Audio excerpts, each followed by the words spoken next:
So this is 2015, the pinon harvest, southwestern Colorado, kind of central Colorado. It's October 14th and all the cones are just about ready. I think we're at peak harvest time right now. So I'm going to show you a little bit of what I've learned and how I do it so that it can help everybody else out. So anyway, here we go. This is a Pinus edulis pinon tree, and there's kind of a look at the cones. They're all pretty much opening right now. Lots of little nuts in there. Show you that's like a typical cone. There's about 15 nuts per cone. You get a ton of cones. It's a large harvest. Anyway, the best trees I've found are the ones that I've trimmed up, cleaned out. The older trees, the older and the bigger the nut you'll get. Anyway, what we'll do is put a tarp down under the tree, actually a couple big tarps, and climb up in there and shake it as hard as you can. You'll get a lot of needles, spiders, pine cones, just a lot of debris that'll fall out onto your tarps. Anyway, you wrap your tarp up and dump it into a tub like here. This is kind of what you get. A lot of needles, cones, a lot of dud nuts. The darker the nut, the better. Anyway, we'll take that and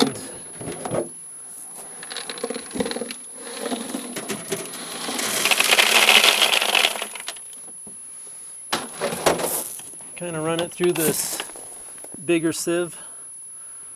Get the big stuff out. Just gets the big stuff.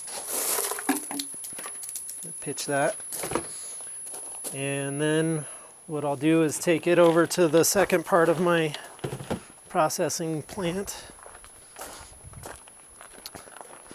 This is a real fuzzy old blanket.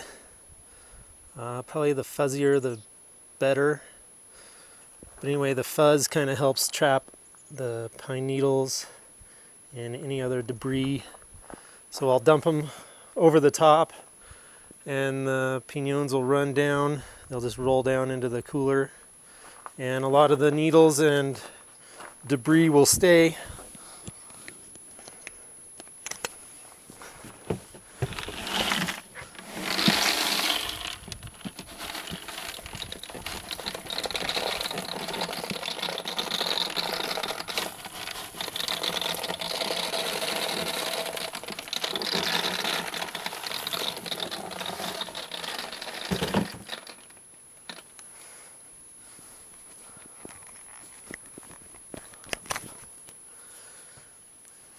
You can kind of see them just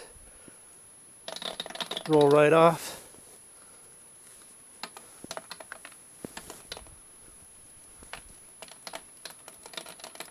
And all that stuff's left.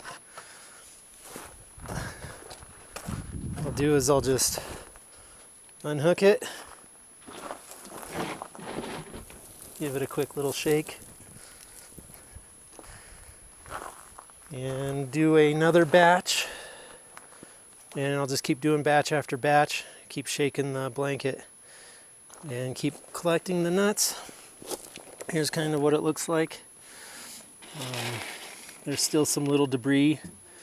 You can work it through another sieve to get the smaller stuff out, but they're pretty clean at this point.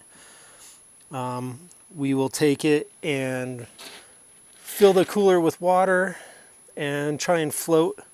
A lot of the other little woody stuff will kind of float up, and the bad pinons, kind of like this lighter colored one, like that guy right there, they'll kind of float and the good nuts will sink. and we'll scrape off all the floaters, that's what we call them, and all the sinking nuts are pretty much ready to salt and roast and then give away as presents or eat.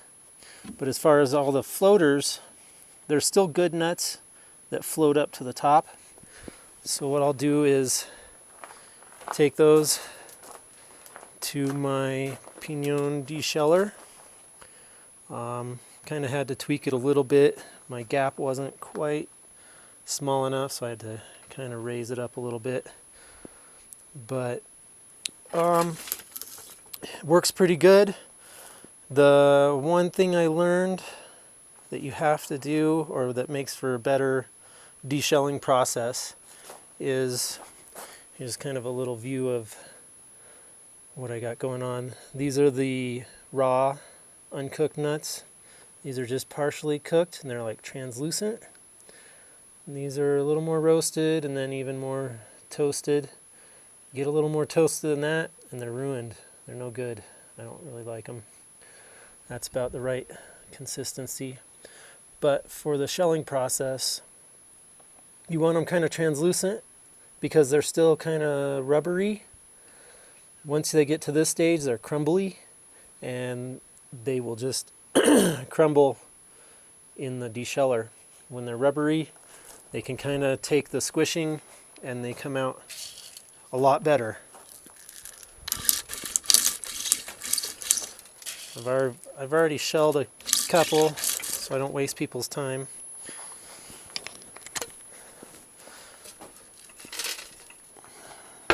But here's what you're kind of left with. It does a pretty good job. See, there's ones like this that are still in the half shell. Most of them come out. A lot of them go through that don't even get crushed, and I'll just run those through again. I'll show you in a second. But as far as these ones that are in the half shell, I'll take them all and I will dump them in my shaker bucket, shaker tub.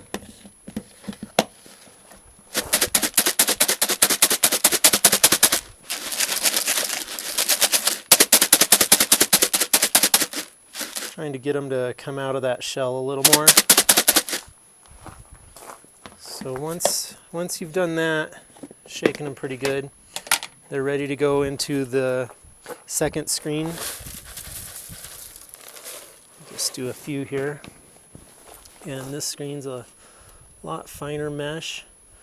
The nuts in the shell can't really get through, but the ones that did get shelled fall through fairly easily.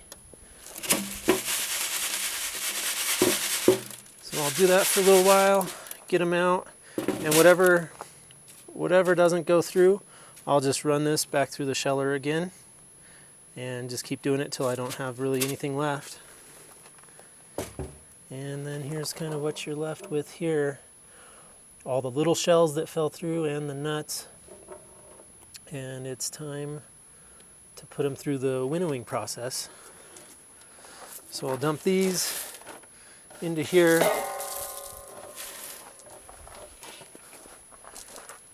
And get this ready. The fun part.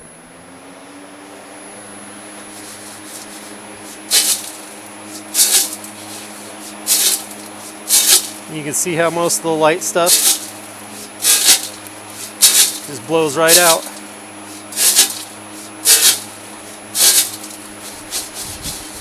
And it can be a little frustrating until you get the hang of it. I do it over a big tub or a tub lid like this in case I mess up and knock some out. But after all that, you get them sorted pretty good, and what you're left with is a little handful of nuts. Anyway, thanks for watching.